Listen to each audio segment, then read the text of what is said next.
Ray d'univers. Chapitre 1. L'envol de Materwan.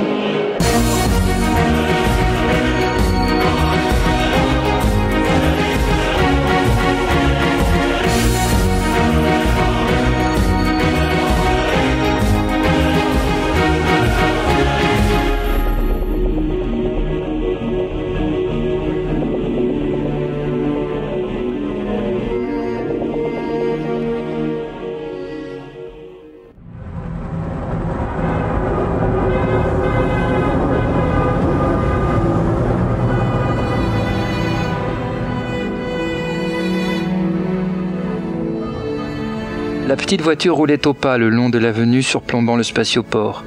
L'odeur des vapeurs de talbium et les bruits de klaxons de l'embouteillage étaient relativisés par les lourds vrombissements des réacteurs d'orthoptères qui effectuaient leurs incessants va-et-vient aériens entre le transporteur et les destinations environnantes.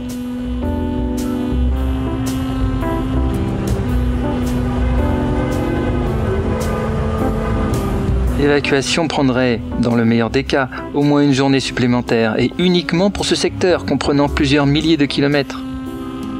En attendant, la file faisait du surplace et Feel Good s'ennuyait. Il voulait changer la piste en cours de lecture sur son baladeur, mais hésitait sur la suivante. Si vous deviez écouter une ultime musique de votre planète natale avant de la quitter définitivement, laquelle choisiriez-vous ? Il effleura son choix du bout de l'index. Ce serait une ancienne musique traditionnelle de ces montagnes, là où il naquit et où son oncle lui rabâchait ses jeunes oreilles d'alors de ces mélopées semi-organiques. Elle lui semblait pourtant si ringarde et si dérisoire à l'époque. Les temps changent.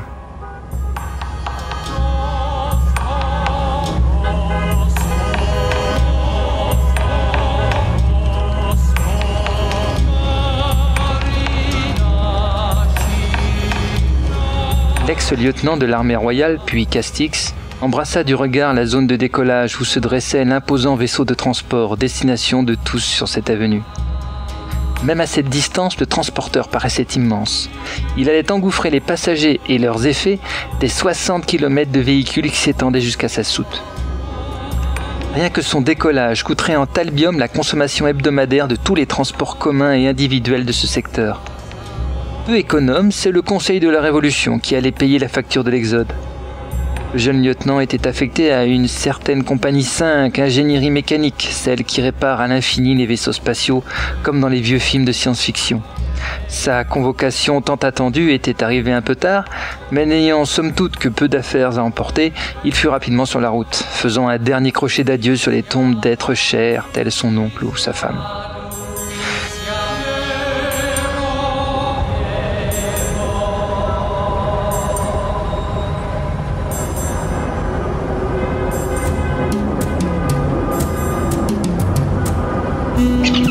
C'est le moment que choisit Vivagel pour lui sauter sur les cuisses. Le gros charroux tourna une fois sur lui-même, puis, comme à son habitude, pompa des pattes avant l'endroit où il escomptait faire un petit somme. Phil esquissa un sourire en se remémorant le nombre de sursauts qu'il avait eus, au milieu des nuits, quand Vivagel atterrissait peu délicatement sur le lit. Il était le dernier souvenir de son épouse, elle-même l'ayant trouvé dont ne savait tout. En plus, Vivagel pesait son poids et... La voiture se mit soudain à vibrer alors que passait au-dessus de l'avenue un nouveau groupe d'orthoptères, dont un modèle lourd décoré aux armes Castix. C'était très certainement une personne de marque pour bénéficier de ce genre de transport. Au moins, durant le long voyage spatial, pourrait-il croiser quelques personnalités célèbres. Vivagel miaula. Effectivement, la file avançait et un espace de quelques mètres s'était formé entre Phil et le véhicule de devant, espace que plusieurs autres tentaient déjà de s'accaparer. Brave Vivagel, que ferais-je sans toi ?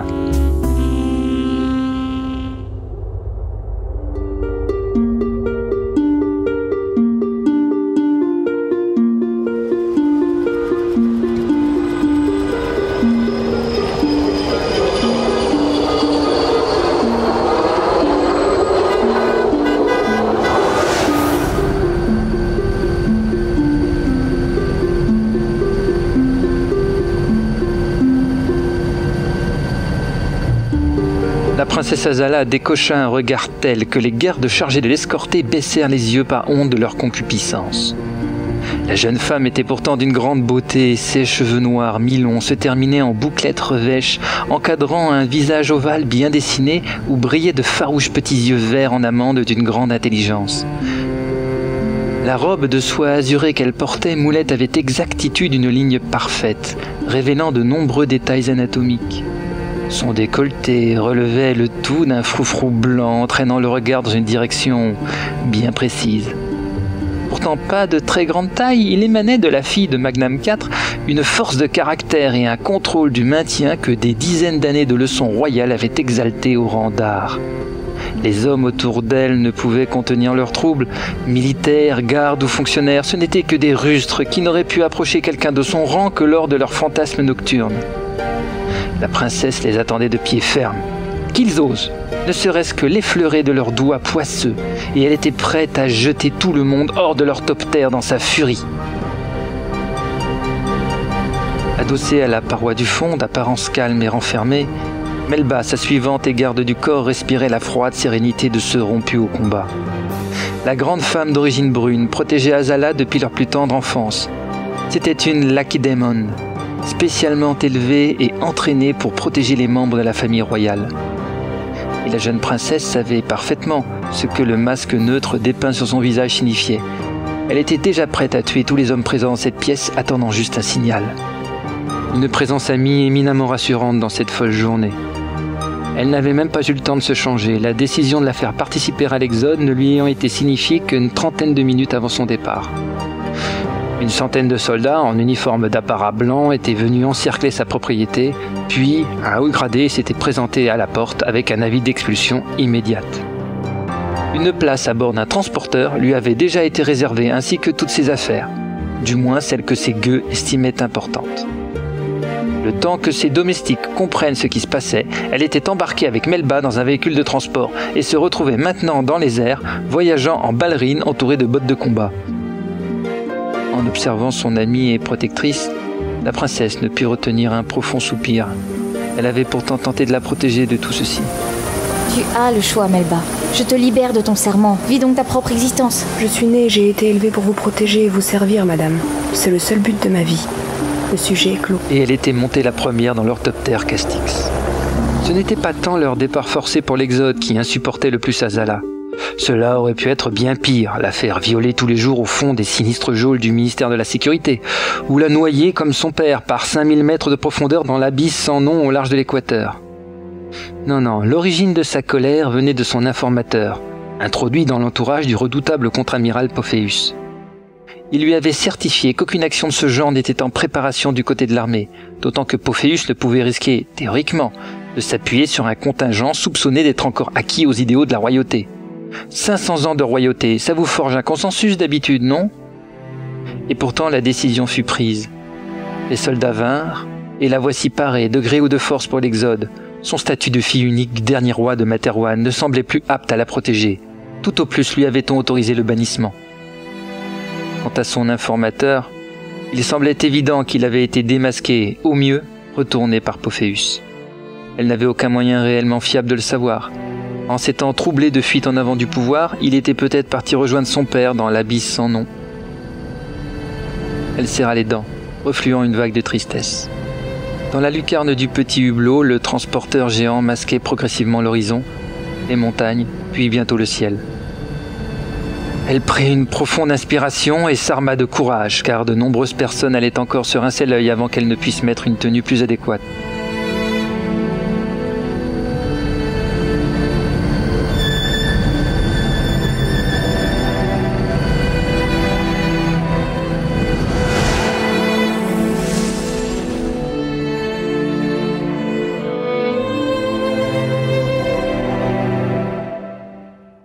Secondés par leur escorte, l'orthoptère et son prestigieux passager glissaient doucement vers le transporteur.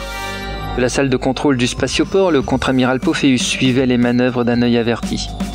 Les yeux clairs, son regard dur aux rides sévères, sa mâchoire serrée où saillaient des muscles tendus, le tout engoncé dans un uniforme strict au col Mao blanc surplombé d'une haute casquette, tout lui donnait un air monolithique. Le spectateur le moins averti devinait que son surnom d'homme de glace ne lui était pas usurpé. Il dirigeait le département des affaires mentales d'une poigne de fer depuis bientôt 10 années et la révolution Castix l'avait propulsé, pas forcément volontairement, à la tête d'un ministère de la sécurité, organe nouvellement conçu qui regroupait forces de police, services secrets, armée terrestre, marine, spatiale et bien sûr, affaires mentales. Pophéus était, parmi le conseil de la Révolution, celui qui pouvait décider et agir.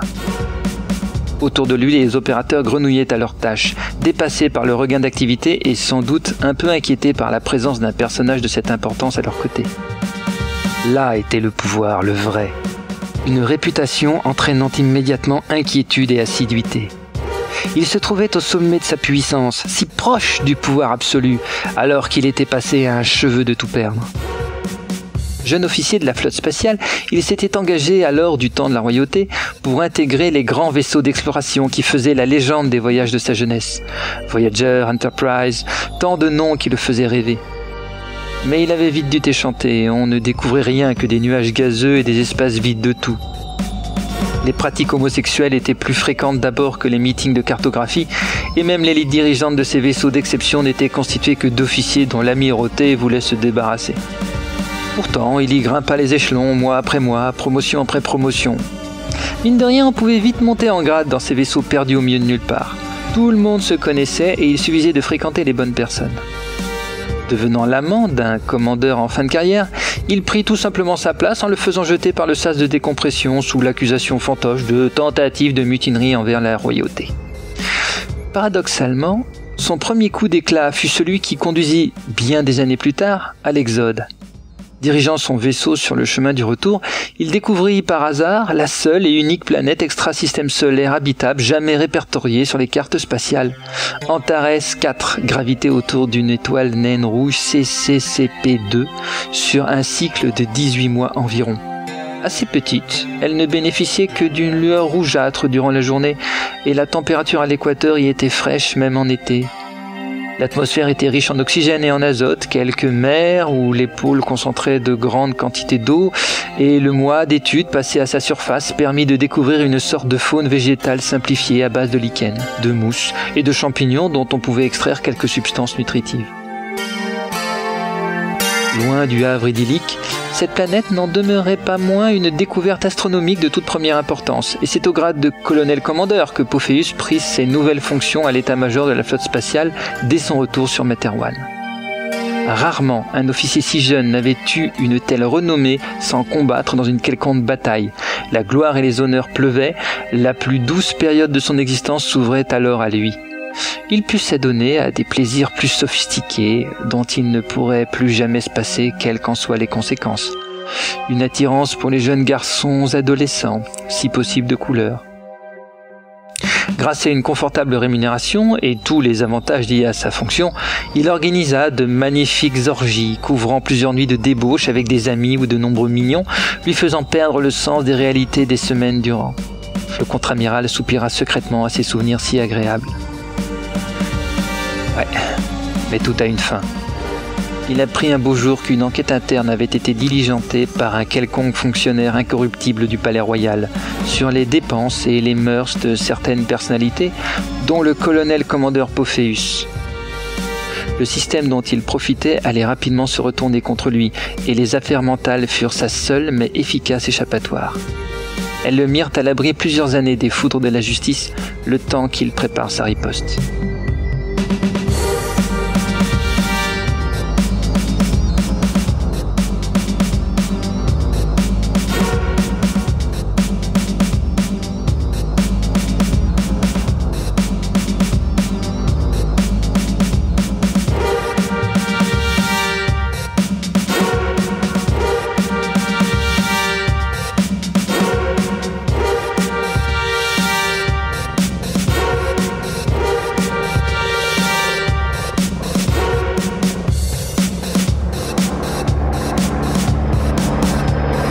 Ses yeux sillèrent lorsque l'orthoptère passa devant le soleil. Il joua quelque peu de sa mâchoire, puis enfila des lunettes fumées pour mieux suivre l'appontage de l'appareil transportant la princesse Azala. C'était un risque politique majeur de la pousser à l'exil, Mais les informations de son précieux aide de camp, le lieutenant Alato, concernant le double jeu du mignon qui partageait sa couche, jetaient un doute sur le cloisonnement des secrets de son ministère. Le jeune homme n'avait pas tardé à avouer dans les chambres de torture des sous-sols, et il avait même désinformé Azala durant quelques semaines. La petite balle traversant sa jolie tête, c'était Pophéus lui-même qui l'avait tirée, avant de laisser le corps rejoindre tout seul les autres dans l'abysse sans nom. Un petit pincement au cœur. Il était très talentueux au lit, ce mignon. Devant une telle trahison, des mesures drastiques allaient devoir être prises. Entre autres, Azala devait quitter la partie sans faire de vagues, et Ralato supprimerait dorénavant tous ses futurs amants après 1 ou 2 nuits. Au moins, ce vice ne serait plus son talon d'Achille. S'éloignant lentement de la fenêtre, ne lâchant des yeux l'orthoptère qu'une fois celui-ci posé dans un des hangars du transporteur, Pophéus eut un simulacre de sourire. Le problème Azala était en voie de résolution.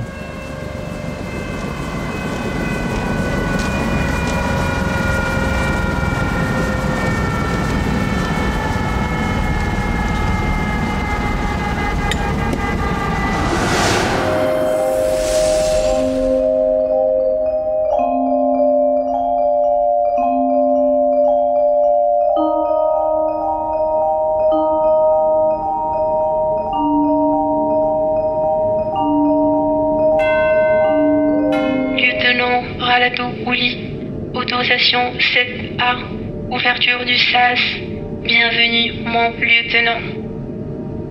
La voix métallique du mécanisme de sécurité n'interpellait plus personne depuis longtemps, mais Ralato y percevait toujours quelque accent de mélancolie. Était-ce une projection de sa part ? Sans aucun doute. La phrase sortit brutalement de ses pensées. Il leva immédiatement ses protections mentales, fermant son esprit. Voilà ce que c'est que de trop côtoyer des noms mentaux. Tu te ramollis bien plus vite que tu ne le crois.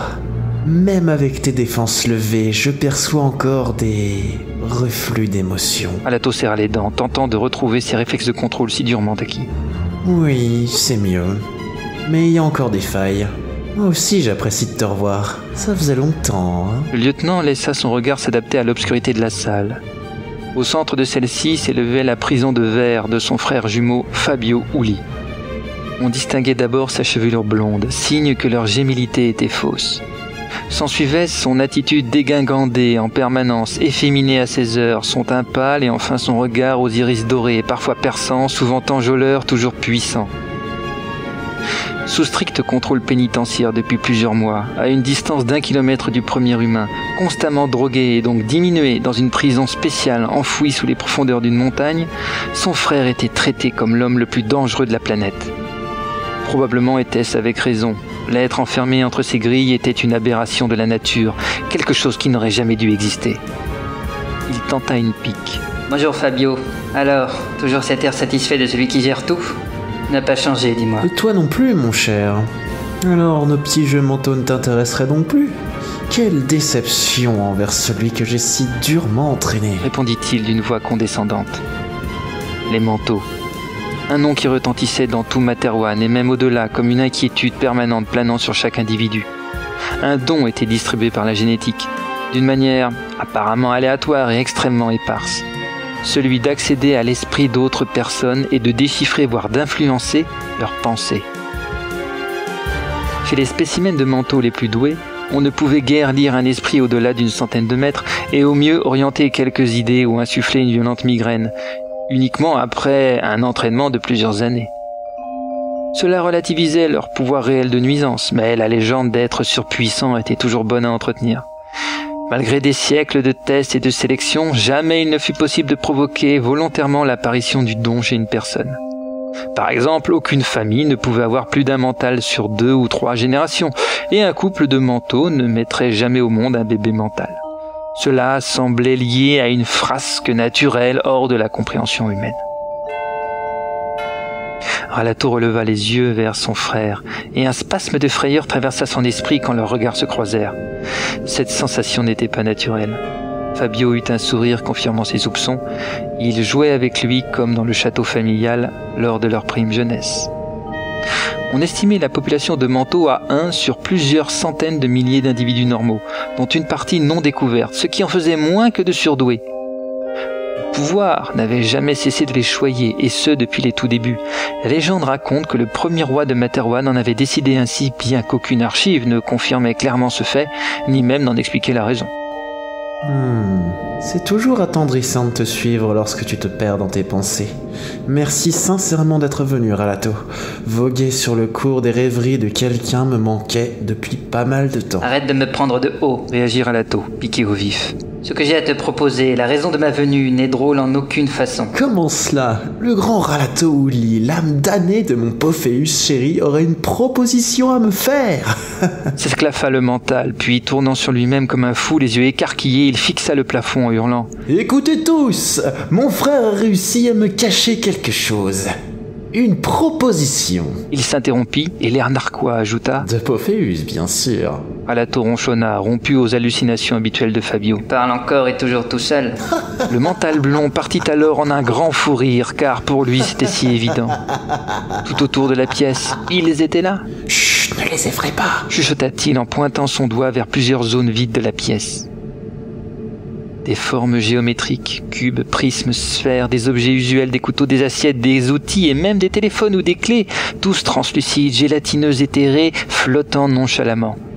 De par le nombre de formes en présence, Fabio savait, bien avant l'arrivée de son frère, que cette journée allait être importante. Une fois de plus, ses petits amis pressentaient l'avenir et lui en avaient parlé, à leur manière.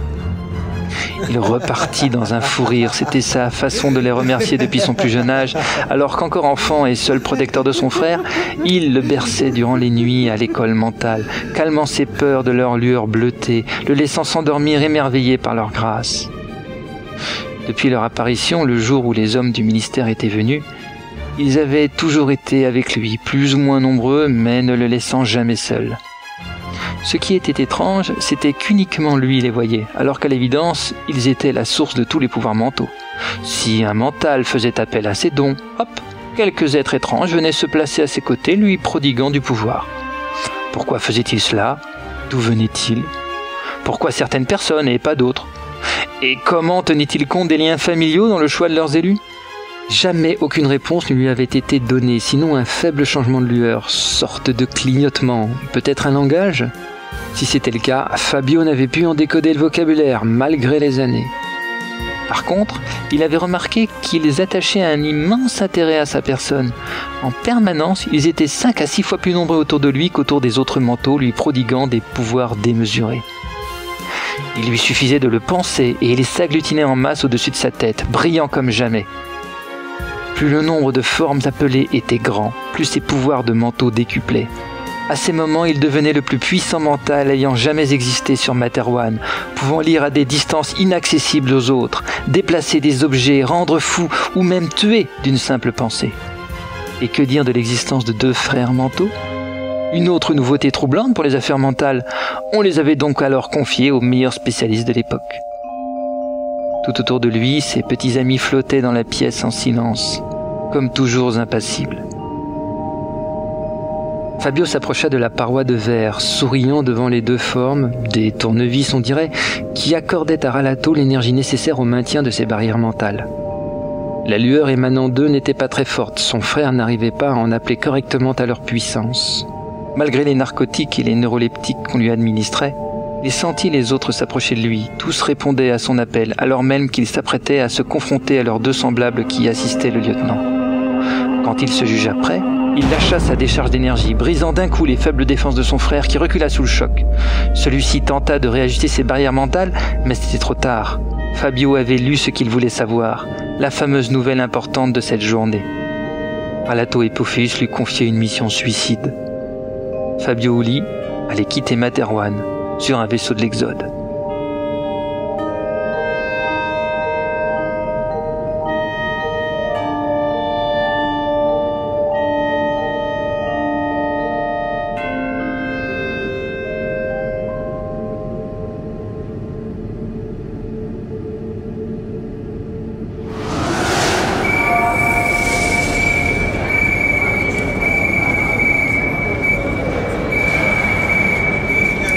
Le fin son aigu du pipeau de l'ordonnance à l'entrée résonna dans le hangar numéro 4, et tous les hommes et femmes d'équipage présents se figèrent au garde à vous. Phil vérifia d'un coup d'œil son alignement dans le groupe, puis se focalisa sur un point éloigné droit devant lui. C'était la revue de troupe avant le départ. Le discours du commandant à son équipage, le préambule à l'aventure. Il avait trouvé son responsable d'unité avec difficulté, car même si les départs spatiaux étaient quelque chose d'usuel depuis des siècles, l'ampleur de l'exode multipliait les débordements de toutes sortes. À peine arrivé, alors qu'aucune cabine ne lui avait été assignée, il avait commencé son travail à la porte du hangar, justement celle devant lui, qui montrait des soucis de roulement et peut-être d'étanchéité. Assisté de 2 manœuvres, il avait passé plusieurs heures à réparer l'ensemble, y apportant grand soin. Dans l'espace, les défauts d'étanchéité, cela ne pardonnait pas. Alors que ses affaires et son chat somnolent, Vivagel ne stressait jamais, mais alors jamais, était toujours dans la soute au milieu des chargements de toutes sortes, on l'avait prévenu de l'imminence de la revue de troupe. Changement de tenue entre 2 caisses, sous l'œil mi-clos mais amusé de son matou, et le voici au garde à vous avec son unité. 712 membres d'équipage, plus 307 membres des forces de l'ordre et une 50aine de soldats. C'était peu pour un vaisseau de presque un demi-million d'âmes. Mais pour le hangar numéro 4, c'était largement suffisant. On avait resserré les rangs pour faire tenir tout le monde. Des pas approchaient. 2 yeux bruns se plantèrent dans les siens, le tirant de ses pensées. Des galons, un regard expressif, un discret sourire, et les yeux repartirent, poursuivant l'inspection. Le commandant Aurora Benkana était une grande femme. Les cheveux blonds tirés en queue de cheval, la mâchoire prononcée et la peau marquée par la vie de guerrière qu'elle avait toujours menée. Elle n'affichait aucune expression, mais sa réputation disait qu'elle s'était couverte les mains de sang durant la Révolution. C'était étrange de l'imaginer à la tête d'un des vaisseaux de l'Exode. Elle faisait partie de ces héros dont la jeune République Castix avait pourtant fait les louanges. Mais nous étions alors, il est vrai, dans les premiers mois suivant la chute de la royauté, à une époque où la majorité de la population, encore abasourdie par la nouvelle, patientait, attentive mais bienveillante. Ainsi, elle faisait également partie du schisme qui avait abouti à l'exode. Cela en disait long sur les soutiens ténus du gouvernement. Ayant terminé sa revue, le commandant marcha d'un pas assuré vers l'estrade. Phil fit le vide dans sa tête. Le passé de cette femme était glorieux, et elle allait déterminer l'avenir de tous sur ce transporteur durant les mois à venir. Mieux valait l'écouter, non? Aurora Benkana n'excellait pas dans les discours. Elle détestait même ces exercices de communication où le moindre mot comptait, où la moindre intonation devait être convenue et réfléchie. Mais elle n'en ignorait pas non plus la valeur. La plupart de ces hommes et femmes ne la connaissaient pas. Il s'agissait de se présenter, de nouer un contact un peu plus intime avec eux, d'humaniser ce qui allait faire la majorité du temps à bord du transporteur, discipline et consignes. Elle allait donc axer son discours sur le besoin de cohésion entre les membres d'équipage. Encore fallait-il en rappeler l'impérieuse raison. Nous allons être seuls comme jamais nous l'avons connu. Dans le voyage d'1 année que nous entreprenons vers la planète Antares 4, nous ne pourrons compter que sur le soutien de la flotte, et cela ne sera pourtant pas suffisant. Je suis le commandant Aurora Benkana. Nombre d'entre vous me connaissent de réputation, mais très peu ont déjà eu l'occasion de servir à mes côtés. Je n'accepte pas la faiblesse au combat, j'en ferai de même lors de cette expédition.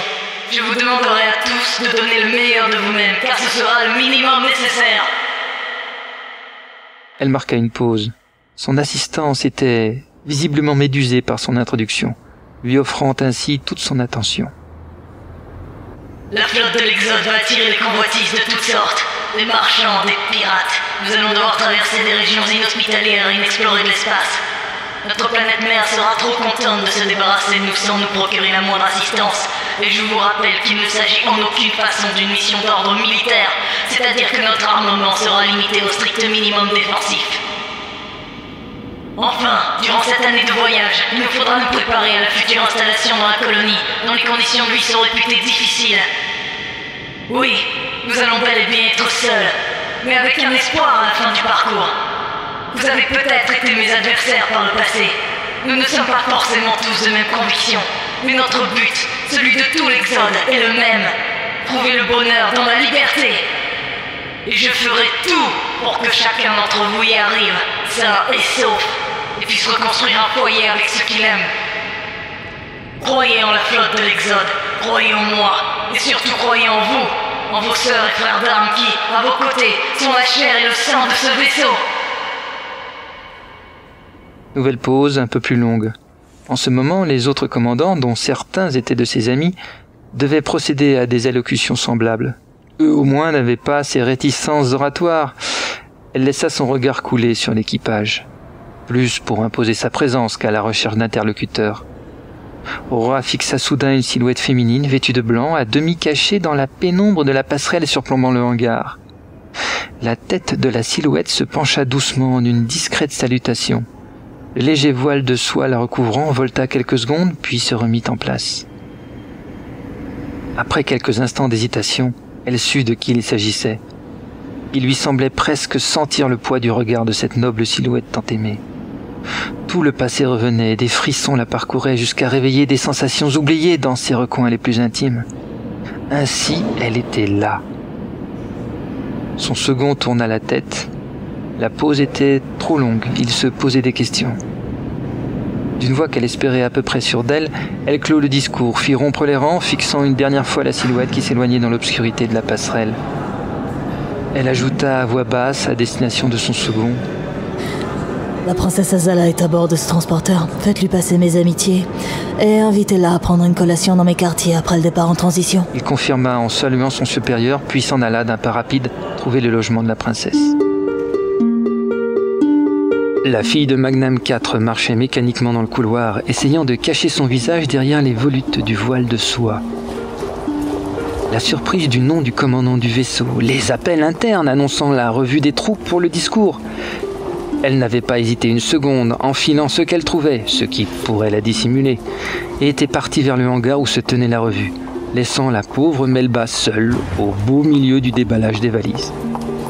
Lorsqu'Aurora était apparue dans le vaste hangar, le cœur de la princesse s'était serré à lui en faire mal, ses jambes se dérobant sous elle. Elle avait dû s'accrocher à la rambarde pour ne pas défaillir et respirer profondément comme lors des exercices de méditation. Le pire moment, ce fut quand leurs regards se croisèrent. Elle n'avait rien trouvé mieux que de hocher la tête. Quelle sotte! Elle n'était même pas certaine qu'Aurora l'avait reconnue. Cela faisait 1 année qu'elle ne s'était revue. S'arrêtant un instant devant un hublot donnant sur la cité intérieure du transporteur, Azala se laissa quelques secondes de répit pour calmer la tempête qui faisait rage en elle. C'était peu après l'exécution de son père, à l'époque où elle avait dû soudain admettre qu'elle serait la dernière descendante de la lignée des rois de Materwan. Son univers s'était volatilisé, et celui qui l'avait élevée ne la prendrait plus jamais dans ses bras. À ce moment était apparue à ses côtés Aurora qui, contre toute attente, l'avait soutenue, puis bien plus. Elles s'étaient trouvées et aimées. Puis à nouveau, du jour au lendemain, Azala s'était retrouvée seule dans son chagrin. Une lueur de sérénité, sinon de bonheur, évanouie dans les terres. 1 an plus tard, et voici que, dans le retournement du destin qu'elle vivait maintenant, Aurora réapparaissait. La princesse renouvela ses exercices de respiration, tentant de refluer le plus d'émotions possible pour déterminer une stratégie, choisir une approche, bref, reprendre ses esprits. Les gens vaquaient autour d'elle, bien plus occupés à trouver leur futur logement ou à un ami égaré qu'à s'interroger sur les affres de cette femme voilée solitaire se perdant dans la contemplation.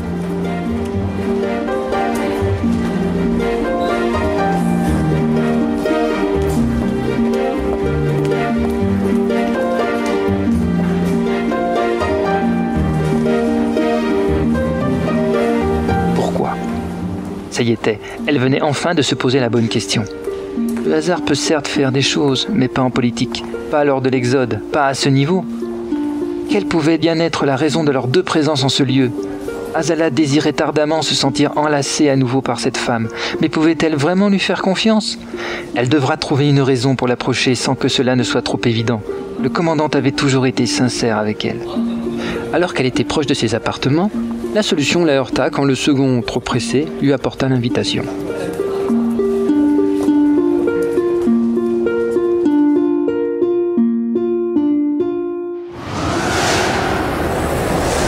Des gigantesques files d'attente de dizaines de kilomètres qui sillonnaient la région, il ne restait pratiquement rien.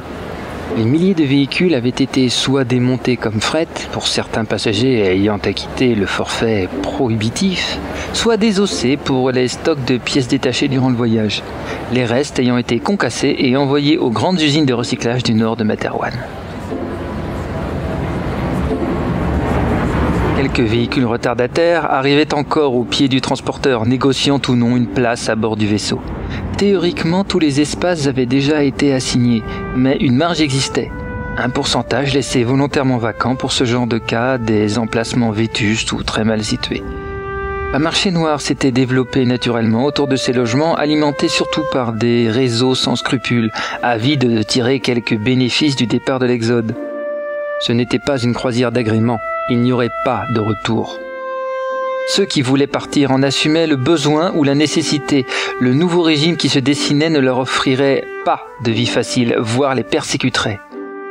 On racontait aussi que dans certaines familles, on envoyait à l'Exode des personnes dont on voulait se débarrasser. Des jeunes trop insouciants ou des vieux trop remuants dont le départ soulageait ou arrangeait les autres membres. Le monde évolue mais les mentalités demeurent. Ressemblant de loin à une grosse guêpe, le transporteur faisait partie de cette série de cargos spatiaux à très gros tonnage, destinés aux allers-retours vers les zones de développement, principalement minières, hors du système solaire. Conçus pour convoyer un fret volumineux, ces vaisseaux avaient connu leur gloire à une époque où l'on croyait naïvement à la matière première spatiale bon marché. Les nouveaux modèles étaient plus rentables, moins gourmands, Albium 3, plus petits, maniables et plus rapides pour éviter les pirates. Si l'on se demandait encore, il y a quelques mois, ce qu'allaient devenir ces gros monstres métalliques inutiles, l'Exode apportait la réponse idéale. À bord d'un transporteur coexistaient plusieurs sortes de restaurants, des cinémas, des petits espaces verts, parfois bricolés à la va-vite, et surtout 4 hangars géants d'appontage avec quelques navettes et une immense réserve de stockage à l'arrière. Un grand nombre de ponts les cloisonnaient, plusieurs artères principales de la taille de véritables avenues le parcouraient dans le sens de la longueur, traversant des zones où l'on avait entassé une quantité impressionnante de containers d'habitation appelés pudiquement « cités intérieures ». Toute une population de presque 500 000 personnes devait y trouver place et s'y mouvoir dans la mesure où les grands axes resteraient praticables. Sinon, il y avait un service de navettes tubulaires, une sur chaque flanc, où l'on pouvait parcourir assez rapidement le vaisseau tout en admirant le paysage spatial, les tubes étant fixés le long de la coque extérieure. Pour la sécurité, un espace sous le bâtiment était réservé à une petite base aérospatiale de 5 chasseurs légers ainsi qu'une caserne de soldats. Enfin, pour créer une proximité rassurante avec la population, plusieurs postes de milice étaient disséminés un peu partout. Mais il restait la question de la monnaie utilisée à bord. Y aurait-il des riches et des pauvres durant l'année de voyage? Devrait-on gagner un salaire pour se nourrir et surtout comment? Il était de toute façon bien trop risqué de laisser toute une population livrée à elle-même sans occupation. Cela se termine souvent mal. Le travail est une des rares vertus que les masses comprennent. Cela leur évite de trop réfléchir. Donc on avait pensé le voyage de la manière la plus évidente. L'abolition pure et simple du système monétaire durant la durée du trajet. Les valeurs des comptes en banque étaient enregistrées sur des supports de stockage. Et la charge revenait aux migrants de trouver, sur leur future planète, une base physique à cette monnaie. Or, platine, Albium 3. À bord, on avait mis en place un standing de cabine lié, si possible, au niveau social de départ du locataire. L'alimentation était gratuite pour tous sans être illimitée. Un système informatisé de réservation permettait à tout un chacun de choisir son lieu de restauration suivant les places disponibles. Et une fonction utile à la communauté ou au vaisseau avait été attribuée même à mi-temps. Heureusement, le simple fait de gérer et d'organiser la vie de tant de communautés donnait du travail à pratiquement la moitié des exodés. En tenant compte des spécialités de chacun, on avait pu également étoffer les équipes du vaisseau, mais il restait encore une petite partie de la population qui n'avait pas de fonction. On devra leur en trouver une pour l'année à venir. L'Exode était un mouvement de population volontaire avec un but clair, fuir un régime de plus en plus autoritaire pour rejoindre la planète inhabitée Antares 4 et y créer une nouvelle société humaine. Partant de ce constat, il avait été supposé que tout ce monde lié autour des 7 transporteurs allait rester relativement soudé car désireux de parvenir à s'installer sur la nouvelle planète sans encombre. On avait cependant déjà noté à bord des vaisseaux un regroupement par quartier et par rue d'affinités régionales ou culturelles. Les bruns ne se mélangeaient guère aux nordistes, les barbanes aux tropicaliens, etc. Les commandants les plus prévoyants allaient sans doute y mettre bon ordre sous peine de voir se développer un communautarisme de mauvais augure. Ils allaient pouvoir échanger leur point de vue à ce sujet lors du Conseil des commandants de la flotte, une institution qui assurera la stabilité hiérarchique et politique durant le voyage. Ses membres seront les maîtres du destin de l'Exode et donc de ce moment unique dans l'histoire. La charge pesant sur leurs épaules était énorme, donc leur sélection avait été le fruit d'un consensus et d'une réflexion serrée. Une première réunion du Conseil était d'ailleurs programmée dès le lendemain du départ, durant le premier ravitaillement en orbite. Et non, pas de démocratie parlementaire dans un vaisseau en transit. De mémoire d'homme, c'était bien trop dangereux. Tout en plus, se contentera-t-on peut-être de créer des commissions participatives sur tel ou tel sujet, mais seule la nécessité ou l'expérience en jugera l'utilité réelle. Au son des 3 coups de klaxon successifs, Feelgood releva la tête. Ça y était, l'heure du grand départ avait sonné. Était venu le moment des séparations, les regards humides croisant les adieux plus démonstratifs, tandis que d'autres noyaient leurs pensées vers le fond de l'univers, le cœur ouvert à l'avenir. Pour l'occasion, certains sas d'accès avaient été ouverts et même les massives portes des hangars étaient béantes, augmentant de fait le chaos des adieux. Le lieutenant terminait d'installer ses affaires et son chat dans la cabine. En tant qu'officier, il avait le droit à une cabine personnelle, quelque peu étriquée certes, mais largement suffisante pour Vivagel, celui-ci nécessitant surtout la présence d'une moquette, d'un lit et d'une télévision. Il sourit en se demandant quel genre de rediffusion allait être proposé durant le voyage. Vivagel deviendrait-il un amateur de vieux téléfilms ? Par la verrière principale de l'avant du vaisseau, on pouvait apercevoir la tribune officielle où le gouverneur de la province ainsi qu'un ministre inconnu prenaient place, accompagnés de leurs valets et conseillers. D'ici peu, ils allaient tous lire leur discours, probablement félicitant les courageux pionniers qui partaient implanter la race humaine à des distances encore jamais atteintes par des colons, leur souhaitant bonne chance et surtout bon débarras. Ce qui était en train de devenir un système totalitaire ne pouvait que se réjouir du départ simultané de tant d'opposants potentiels. Phil ne les connaissait que trop bien, ces pragmatiques nouveaux dirigeants de Materwan, si prompts à mettre la main à la poche pour financer l'Exode. Ils avaient pris leurs précautions. La responsabilité du lieutenant Good était de veiller à la sûreté du matériel et à sa bonne tenue. Des espions ou des pièges avaient probablement été installés à bord des vaisseaux. Il allait falloir les débusquer et les neutraliser. Peut-être même des balises ou des bombes, qui sait. 4 heures plus tard, les discours avaient pris fin. Le commandant Benkana ordonna la fermeture des sas, des cloisons et le passage en atmosphère artificielle dans le vaisseau. Alors que les gigantesques panneaux des hangars se fermaient, un groupe de jeunes filles en tenue traditionnelle secouait de petits mouchoirs blancs, signe de bon voyage ou d'enterrement suivant les cultures.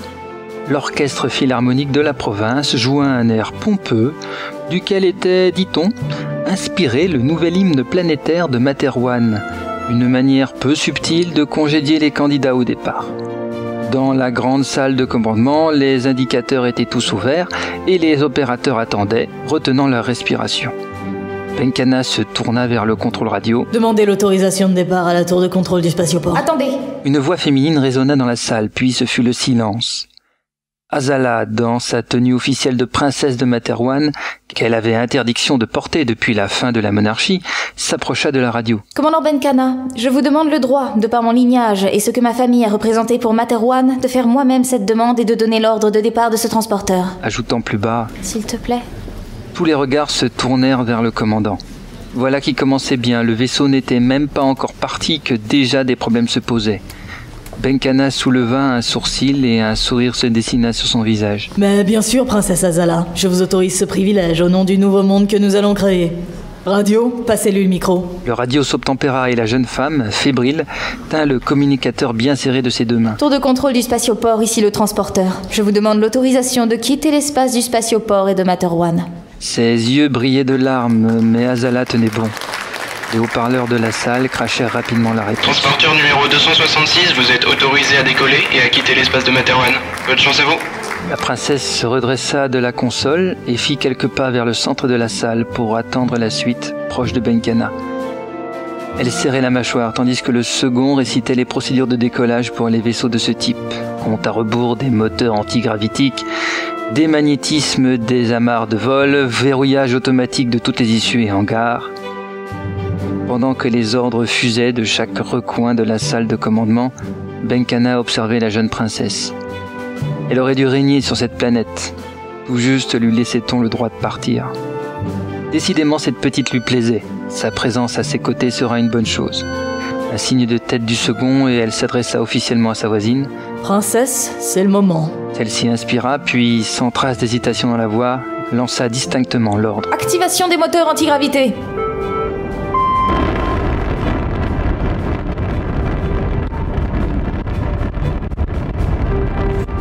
De la tribune du dehors, le gouverneur ressentit cette étrange sensation de flottement interne et son chapeau feutre devint plus léger, tandis que la gravité était annulée au centre du transporteur. Il vit la monstrueuse masse qui cachait le soleil et les montagnes s'élever lentement, sans tourmente, comme un ballon gonflé qui montait doucement au ciel.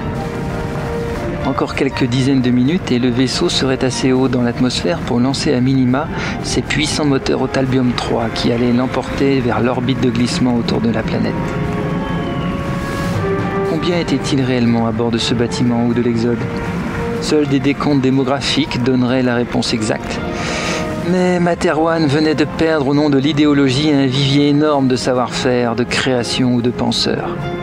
Il inspira, regrettant tous ces citoyens que l'on perdait. Puis il se ravisa. La philosophie ne servirait à rien dans les prochaines années de sa planète, et seuls les vivants écrivent l'histoire. Sans même attendre la disparition du vaisseau dans les nuages, il quitta l'estrade. Phil, l'officier technicien au charroux, Azala, la princesse déchue, Benkana, le commandant à poigne, Pophéus, l'ambitieux contre-amiral, Ralato et Fabio Uli, les frères mutants, Materwan, la planète bleue, chaude et répressive, et Antares 4, petite planète rouge, froide, porteuse de tant d'espoir. L'aventure vient seulement de commencer. Fin du chapitre 1. Réalisation, Raoulito et Yann.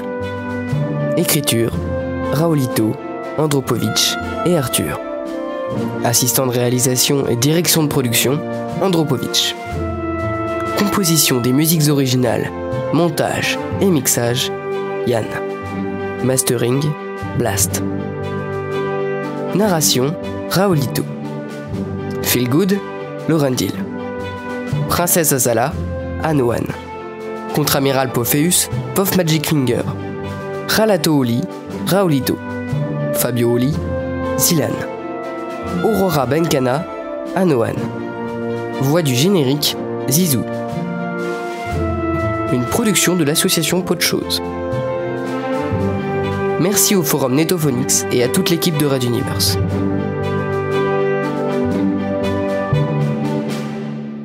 Vous avez aimé ce chapitre?